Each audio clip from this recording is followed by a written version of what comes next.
नमस्कार मंडळी, आपण पाहत आहात आपली बातमी। या व्हिडिओमध्ये आपण लोकप्रिय कॉमेडियन आणि यूट्यूबर समय रैना यांच्या सध्या सुरू असलेल्या वादावर सविस्तर चर्चा करूया। इंडियाज गॉट टॅलेंट या यूट्यूब शोमध्ये समय रैना यांनी रणवीर अलाहाबादिया यांना आमंत्रित केले होते। या शोमध्ये अलाहाबादिया यांनी एका स्पर्धकाला त्यांच्या पालकांच्या वैयक्तिक नातेसंबंधाबद्दल आक्षेपार्ह प्रश्न विचारला, ज्यामुळे समाज माध्यमांवर तीव्र प्रतिक्रिया उमटल्या। या घटनेनंतर अनेक पोलीस तक्रारी दाखल झाल्या आणि संसदेतही या विषयावर चर्चा झाली। अलाहाबादिया यांच्या वक्तव्यामुळे ट्विटर, फेसबुक आणि इंस्टाग्रामवर लोकांनी तीव्र नाराजी व्यक्त केली। काही लोकांनी या प्रकरणाला विनोदाच्या मर्यादांचे उल्लंघन म्हटले, तर काहींनी याला अभिव्यक्ती स्वातंत्र्याच्या नावाखाली अश्लीलता पसरवणे असे संबोधले।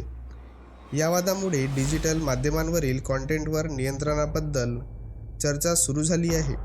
या प्रकरणामुळे समय रैना आणि रणवीर अलाहाबादिया यांच्याविरुद्ध पोलीस तपास सुरू झाला आहे।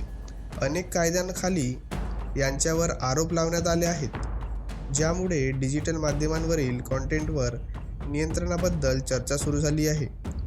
वाद वाढल्यानंतर समय रैना यांनी त्यांच्या इंडियाज गॉट टॅलेंट शोची सर्व व्हिडिओ त्यांच्या चॅनेलवरून काढून टाकली आणि सांगितले की माझे एकमेव उद्दिष्ट लोकांना हसविणे आणि आनंद देणे होते।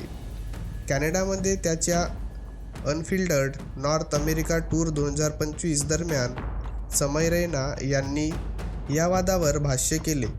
एका शोमध्ये त्यांनी प्रेक्षकांना सांगितले की शायद समय खराब चल रहा है आणि त्यांच्या वैयक्तिक संघर्षाबद्दलही चर्चा केली।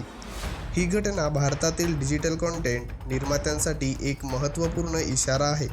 स्वतंत्र अभिव्यक्ती आणि सामाजिक जबाबदारी यांच्यामध्ये संतुलन राखणे आवश्यक आहे। या प्रकरणामुळे डिजिटल माध्यमांवरील कंटेंटवर नियंत्रणाबद्दल नवीन कायदे आणि नियम येऊ शकतात, ज्यामुळे कॉन्टेंट निर्मात्यांनी अधिक जबाबदारीने वागणे आवश्यक आहे। समय रैना आणि रणवीर अलाहाबादिया यांच्या या प्रकरणामुळे विनोदाच्या मर्यादा, अभिव्यक्ती स्वातंत्र्य आणि सामाजिक जबाबदारी यांबद्दल महत्त्वपूर्ण चर्चा सुरू झाली आहे। डिजिटल युगात कॉन्टेंट निर्मात्यांनी त्यांच्या कृतीचे परिणाम समजून घेतले पाहिजेत आणि समाजातील संवेदनशीलता लक्षात घेऊन आपली कॉन्टेंट तयार केली पाहिजेत। तुम्हाला काय वाटते?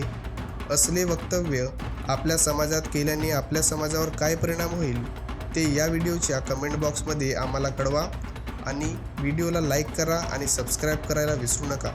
पुन्हा भेटू अशाच एका नवीन व्हिडिओमध्ये। धन्यवाद।